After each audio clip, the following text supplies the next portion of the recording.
بسم اللہ الرحمن الرحیم۔ السلام علیکم ورحمۃ اللہ وبرکاتہ۔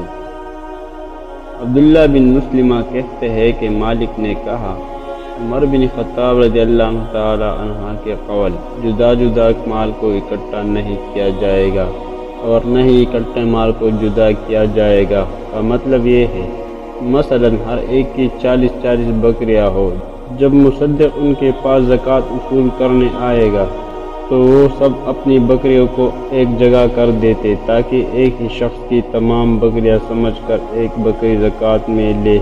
اکٹھا مال جدا نہ کرے جانے کا مطلب یہ ہے، 2 ساجھے دار ہو اور ہر ایک کی 100 بکریاں ہو، دونوں کی ملا کر 202 تو دونوں ملا کر 3 بکریاں زکوٰۃ کی ہوتی ہے۔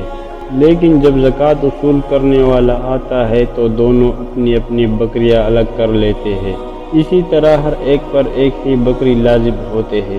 یہ وہ چیز ہے جو میں نے اس سلسلے میں سنی ہے۔